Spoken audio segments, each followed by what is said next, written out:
నమస్తే, నా పేరు స్వప్న. బీసీఎన్ వైజాగ్ న్యూస్ కు స్వాగతం. ఈ రోజు వార్తల్లోని ముఖ్యాంశాలు.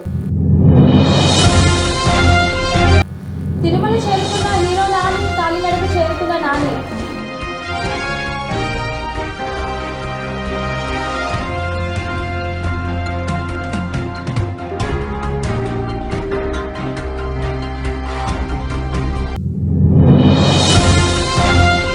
తిరుమలలో సందడి చేసిన బంగారు బాబు, ఒంటి నిండా బంగారంతో దర్శనానికి వచ్చిన గోల్డ్ మ్యాన్.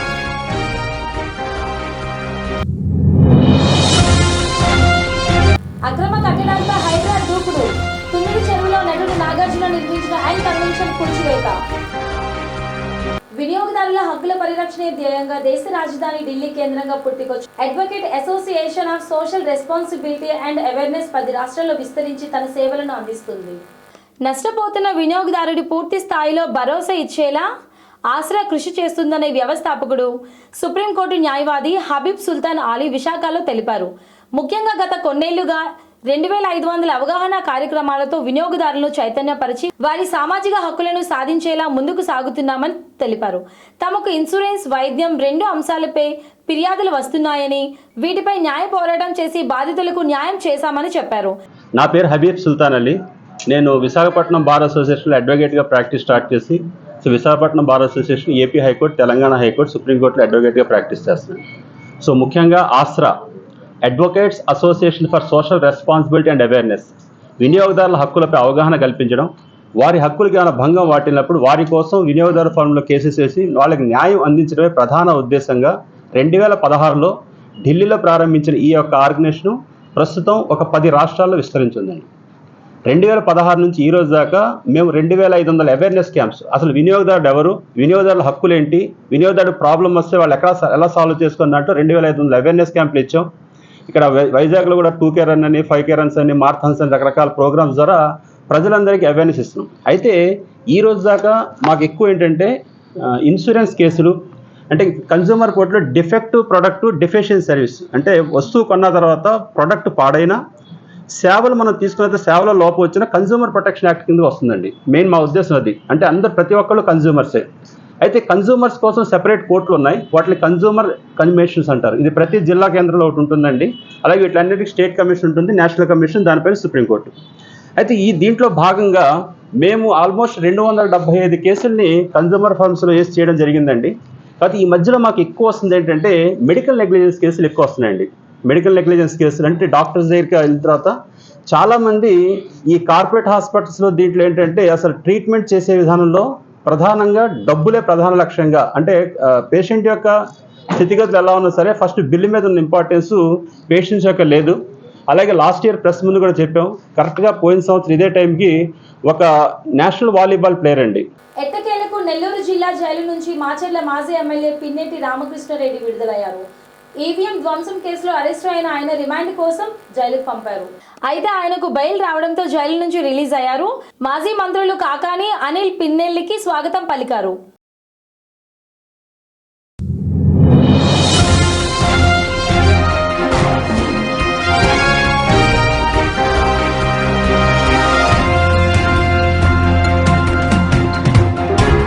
ఫార్మా ప్రమాద ఘటనలో మరణించిన వారికి సీఎం చంద్రబాబు ప్రకటించిన పరిహారంపై మాజీ ఎంపీ చింతామోహన్ హర్షం వ్యక్తం చేశారు.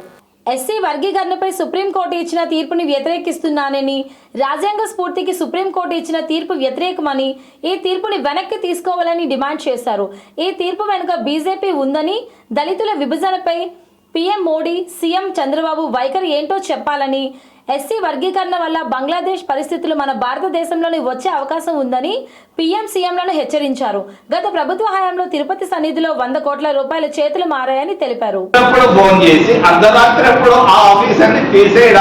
కారణం ఏంటి? ఓ చంద్రబాబు నాయుడు, నువ్వు అవినీతికి అనుకూలమా ప్రతికూలమా? జరిగినటువంటి 100 కోట్ల రూపాయల బుడుగులు తీసుకున్నారని అందరికీ తెలుసు, దేశమంతా తెలుసు.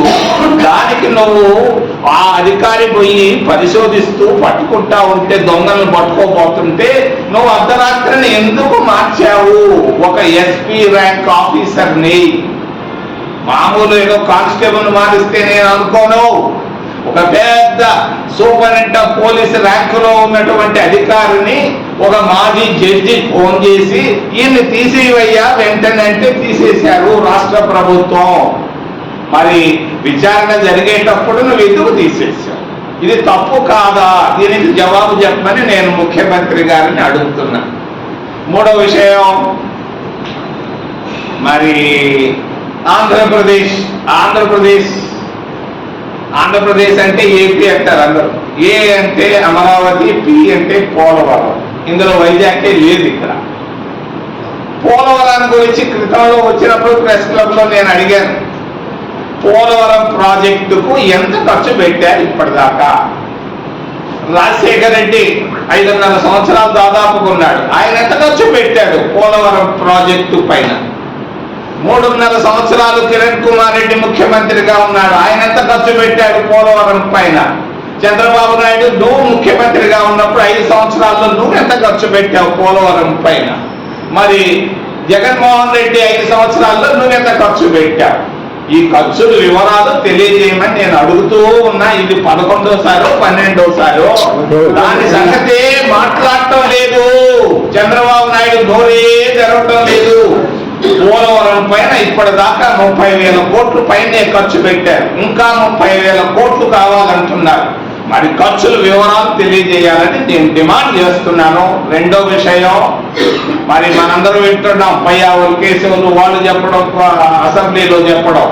మరి జగన్మోహన్ రెడ్డి 10 లక్షల కోట్లు 5 సంవత్సరాల్లో అప్పులు తెచ్చాడు మోడీ దగ్గర నుంచి. ఈ 10 లక్షల కోట్ల రూపాయలు ఏ జిల్లాకు ఎంత ఖర్చు పెట్టాడు వివరాలు కూడా చెప్పాలని నేను చంద్రబాబు నాయుడిని డిమాండ్ చేస్తున్నా. ఇవి ఉన్నాయి అక్కడ. ఎందుకో భయపడుతున్నాడు చంద్రబాబు నాయుడు.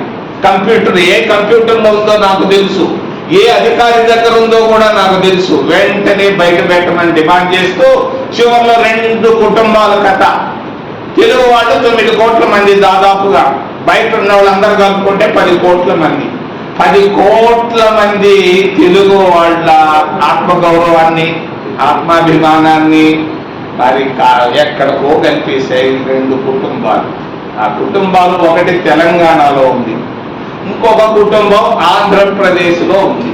తెలంగాణలో ఉన్న కుటుంబం 10 సంవత్సరాలు పరిపాలించింది, వేల కోట్ల రూపాయలు సంపాదించింది. తెలుగు వాళ్ళని ఈరోజు ఢిల్లీ వీధుల్లో అడుక్కునే పరిస్థితికి తీసుకొని వచ్చింది ఆ కుటుంబం, తెలంగాణలో ఉన్నటువంటి కుటుంబం. రెండవ కుటుంబం ఆంధ్రప్రదేశ్లో ఉన్నటువంటి ఒక సామాన్యమైనటువంటి కుటుంబం. 30 ఏళ్ల క్రితం ఆ సామాన్యమైన కుటుంబం దాదాపుగా 10.5 సంవత్సరాలు పరిపాలించింది. అనకాపల్లి అచ్యుతాపురం సెజ్ బాధితులకు చెక్కులు అందజేశారు హోంశాఖ మంత్రి అనిత. బాధితులకు పూర్తిగా ఈ ప్రభుత్వం అండగా ఉంటుందని పేర్కొన్నారు. మృతి చెందిన వారికి 1 కోటి రూపాయలు, తీవ్రంగా గాయపడ్డ వారికి 50 లక్షల రూపాయలు అందజేశామని మంత్రి తెలిపారు. ముఖ్యమంత్రి ఆదేశాలతో బాధితులకు అండగా నిలబడ్డామన్నారు. ఇక్కడికి వచ్చిన తర్వాత ఎల్వి ప్రసాద్ హాస్పిటల్కి డైరెక్ట్గా వెళ్ళిపోయారు. సో ఇక్కడ మాకు ఐడెంటిఫికేషన్ విషయంలో అది నోటిఫై అవ్వలేదు. సో వాళ్ళు అక్కడికి వెళ్ళి ఆపరేషన్ చేయించుకున్నారు. ఆపరేషన్ చేయించుకుని మళ్ళీ మెడికవర్కి వచ్చారు, మెడికవర్ నుంచి ఇక్కడికి వచ్చారు. టెక్నికల్గా అతని పొజిషన్ ఏంటంటే ఆల్రెడీ ఒక ఆపరేషన్ చేశారు, ఒక ప్రోటోకాల్ నడుస్తుంది, మెడిసిన్ ప్రోటోకాల్ నడుస్తుంది. సో మళ్ళీ తిరిగి ఎలా చేయాలనేది డాక్టర్స్ కూడా చూస్తున్నారు. ఎవరికి ఇబ్బంది లేకుండా చేస్తున్నారు. వాళ్ళకి 50 లక్షల రూపాయలు, స్వల్పంగా గాయపడిన వాళ్ళకి 25 లక్షల రూపాయలు నిన్ననే అనౌన్స్ చేశారు. 24 గంటలు కాకముందే వాళ్ళందరికీ కూడా అకౌంట్స్లో క్రెడిట్ అయినాయి. ఈరోజు చెక్స్ తీసుకొచ్చి మేము ఇచ్చి మళ్ళీ వాళ్ళ బ్యాంకుల చుట్టూ తిరిగే పరిస్థితి కూడా లేదు. కేవలం చెక్లు కాకుండా డైరెక్ట్గా అకౌంట్లకే మేము ఆర్టీజీఎస్ కూడా చేయడం జరిగింది. అది కూడా వాటికి సంబంధించిన కన్ఫర్మేషన్ ఫామ్స్ కూడా ఇప్పుడు తీసుకొచ్చి వాళ్ళందరికీ ఇచ్చి ఒకసారి రీచెక్ చేసుకున్నాం. మేము కూడా విషయం ఏంటంటే ఏదో ఇన్సిడెంట్ జరిగిన తర్వాత వచ్చి ఏదో రాజకీయంగా మాట్లాడే పరిస్థితి కాదు. ఈరోజు ప్రజలకి జవాబుదారీతనం ఉండాలనే కాన్సెప్ట్లోనే ఎప్పుడైతే ఇన్సిడెంట్ జరిగిందో ఇమీడియట్గా కలెక్టర్ గారు కానీ, ఎస్పీ గారు కానీ, ఆ తర్వాత నేను కానీ మేమందరం కూడా స్పాట్లోకి వెళ్ళి రాత్రి అంతా కూడా నిన్న ఈవినింగ్ వరకు కూడా అదే స్పాట్లో మేము ఉండి సహాయ చర్యలు తీసుకోవడం, సహాయ చర్యలు చేయడంతో పాటు వాళ్ళకి ఏదైతే కాంపెన్సేషన్స్ ఉన్నాయో అవన్నీ కూడా ఇన్ టైంలో అందరికీ కూడా ఇవ్వడం జరిగింది. అదే విషయం చెప్పండి. హైదరాబాద్ లో గత కొన్ని రోజులుగా అక్రమ కట్టడాలపై హైడ్రా స్పెషల్ ఫోకస్ పెట్టింది. హైదరాబాద్ తుమ్మిడి చెరువులో నటుడు నాగార్జున నిర్మించిన అండ్ కన్వెన్షన్ కూల్చివేతను హైడ్రా అధికారులు చేపట్టారు. పెద్ద ఎత్తున పోలీస్ బందోబస్తు నడుమ హైడ్రా రంగంలోకి దిగి కూల్చివేతను నిర్వహిస్తున్నారు. నాగార్జునకు సంబంధించి అండ్ కన్వెన్షన్ సెంటర్ పై కొద్ది రోజుల క్రితం హైడ్రాకు ఫిర్యాదు అందింది.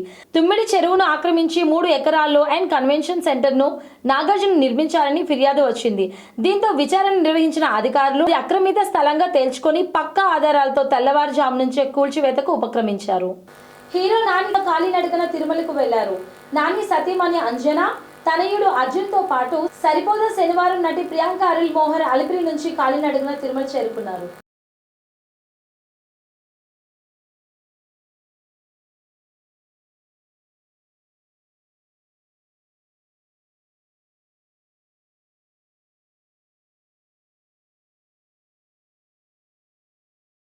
తిరుమలలో ఓ భక్తుడు అందరి దృష్టి ఆకర్షించాడు. పూణేకు చెందిన సన్నీ వాగ్ చౌరి సంజయ్ గురత్ స్వామివారి దర్శనానికి వచ్చారు.